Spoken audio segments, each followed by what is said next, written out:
The 2024 NBA Finals are set. Representing the Eastern Conference is the Boston Celtics, and representing the Western Conference is the Dallas Mavericks. And let's be honest, no one expected the Mavs to be here. Most people, including myself, thought the Nuggets would be representing the West, or maybe the Timberwolves or Thunder. You even had a lot of people that were high on the LeBron and Anthony Davis-led Lakers. Even the Clippers were in the mix for a finals run after looking unstoppable at the midway point of the season. But it's Luka, Kyrie, and the Dallas Mavericks who prevailed. And I feel like we don't even have to explain how the Celtics got here. It was fully expected. If you guys are new to this channel, we post videos about the NBA pretty much every other day. Make sure to sub up. We're on the road to 3K subs. We got a banger today. We're gonna be talking predictions, matchups, and just everything surrounding the NBA Finals. And the first thing I want to bring up is just appreciating the building of players' legacies. Like, we could really be entering a new era right now. Maybe we start a new era where the Mavs are like building this dynasty and they're about to three-peat. Maybe they win 5 in a row. Like, they do something we've never seen before. That's one thing that I love so much about the NBA Finals and just sports in general, is that you never know what's gonna happen.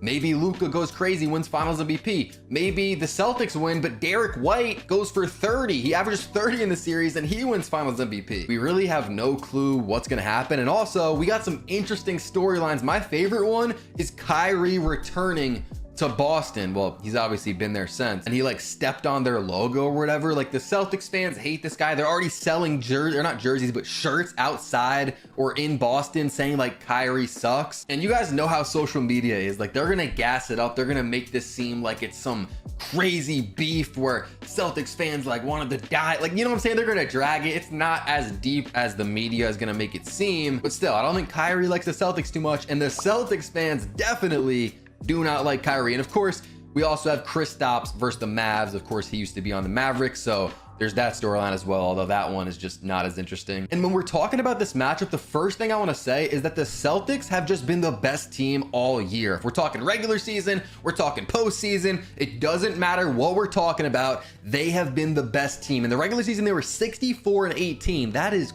crazy. They were far and ahead, the #1 team in the league, and their total record, if we include the postseason, they are 76-20. I'm gonna say that once again. The Celtics this year are 76-20. That is literally insane, and they're 37-4 at home in the regular season. On the road, they're not as good, 27-14. So in this series, it's going to be very important that the Mavericks win their home games, which they'll probably have 3 of them. And while the Celtics have been very good without Kristaps Porzingis, where Al Horford stepping up, and he's just such a veteran. Like, he's a great guy. He's a guy you want to step into that role when you do have an injured big. He's a guy you trust. But when they do have Kristaps Porzingis, I'm gonna say it right now, if Kristaps Porzingis can be 100% healthy for a 7-game series here, there is really no world where the Celtics lose. But is that likely? I don't really think it is. Are we going to see Kristaps playing his normal, mid-30s minutes in the finals every single game? I don't think so. He hasn't played basketball in over a month. I don't think he even played in May. I think his last game played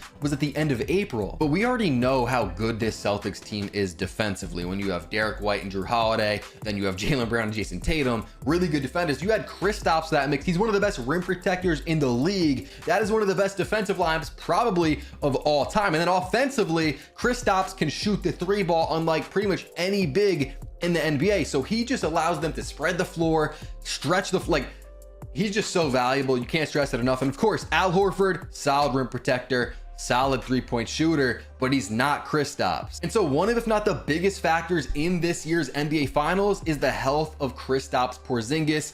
Is he going to play in one game? Is he going to play in all the games? Who knows? But a question that I have is, can anybody guard Luka Doncic and Kyrie Irving? Obviously, if it's going to be anybody, it's the Celtics, because they just have been one of, if not the best defensive teams all year. You'd probably give the edge to the Timberwolves, but the Celtics have elite defense and just their switchability. Like, they can really change up matchups. When we're talking about Kyrie or Luka, it doesn't even matter. You could put Derek White on him. If that's not working, you could try Drew Holiday. If that's not working, you could try Jaylen Brown. You could even see Jason Tatum on Luka, and probably not Kyrie Irving, but you will see some minutes of Jason Tatum guarding Luka. They have so many options and just different defensive schemes that they can throw at this team. But again, at the end of the day, my question is, can anybody guard Luka and Kyrie at the same time? Like, we're talking about 2 of the best offensive players in NBA history. Although the Celtics have this elite defense, probably the best one. I mean, again, the Timberwolves were great this year, but the Celtics just 1 through 5, especially if Kristaps is healthy, one if not the best defenses. I still don't know if anyone can guard just Kyrie Irving himself. I mean, the guy is literally unguardable. So it's going to be interesting to see, what do they do?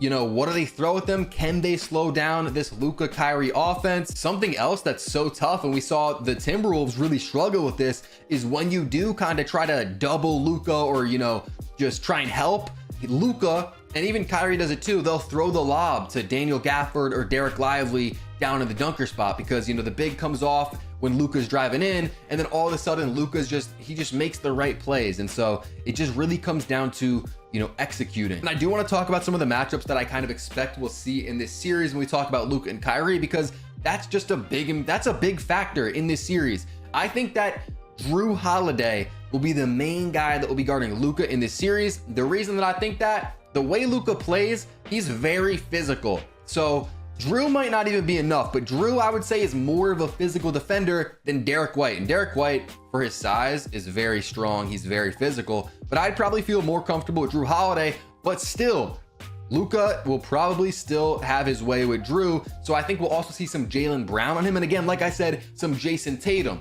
Now, as far as Kyrie Irving goes, again, he's pretty much unguardable. Can anybody in the planet, can anyone in the world guard Kyrie Irving? I don't think so. I think we're going to see mainly Derek White on him. But again, with the defensive switchability that the Celtics have, I think they're going to be throwing a lot of different looks at him. But I think the main guy that will be guarding Kyrie for most of the series is going to be Derek White. We'll also probably see some Jaylen Brown and, of course, Drew Holiday. Like I said, the Mavs have to execute, especially if the Celtics are going to blitz Luka, which I know they are because he's been the most blitzed player in the NBA. They're going to send double teams at him, try to trap him. Same with Kyrie. It comes down to execution. Like I said, obviously Gafford Lively, they got to be ready to catch the lobs and score in the paint. But PJ Washington and Derek Jones Jr.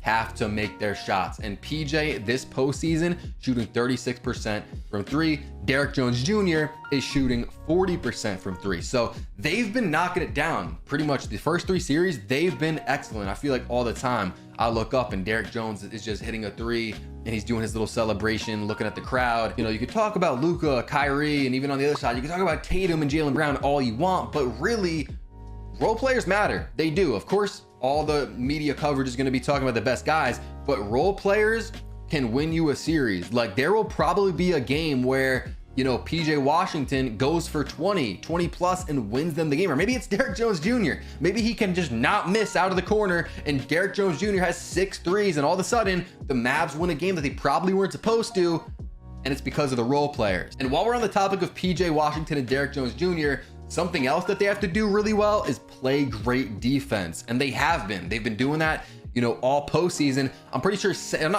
I know that in the last 15 games of the regular season, pretty much the last month, maybe last 2 months, the Mavs were the #1 defense in the NBA. That's something that a lot of people don't know. They think, oh, the Mavs, they're this offensive heavy team with Luka and Kyrie, and their defense is actually lacking. But no, the Mavs have actually had a really good defense since about, you know, March. One of the reasons that I think the Mavs have had one of the best defenses is because they probably had the best trade deadline out of any team in the NBA.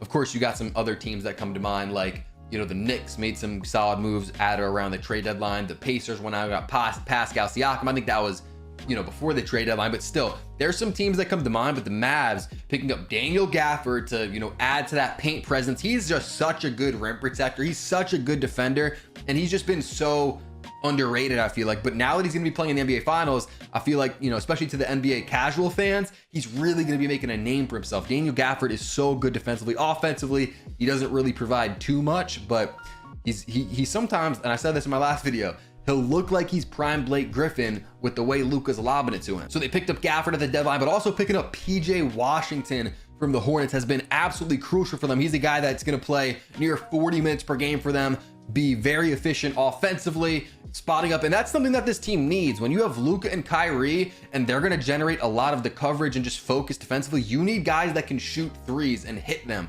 Like, it would be bad if the Mavs had, like, say, Josh Giddey standing in the corner, which he's been pretty much just played off the court in these playoffs. And we're seeing that a lot with these role players. If you can't shoot, it's not going to really fare well for you in your career in the NBA. But PJ Washington's ability to hit the three and then also play defense is going to be crucial in this series. And something that's going to be very crucial for this Dallas Mavericks team is their big men. Daniel Gafford, Derek Lively. Both of them have been playing out of their mind. I think both of them are underrated, especially to the NBA casuals. If you're deep into the NBA, you know Derek Lively, especially for a rookie, that's another thing. He's going to be the only rookie to get minutes in this year's NBA Finals, and he's going to be playing some big minutes. Derek Lively, Daniel Gafford, I expect them to come up huge defensively. They are really good. I'm not going to lie. They are really good, and they have to be against the Celtics team. Okay, so now it's time for some predictions. And also, if you guys are still watching this, I want you to comment down below. Do you have Celtics in 7, Celtics in 4, Mavs in 5? Let me know your prediction of the series. Who's going to win Finals MVP? Just let me know any of your thoughts in the comments below. But in my opinion, what it comes down to. All right, so I've been thinking about the series a lot. You know, we've had almost a week to think about this.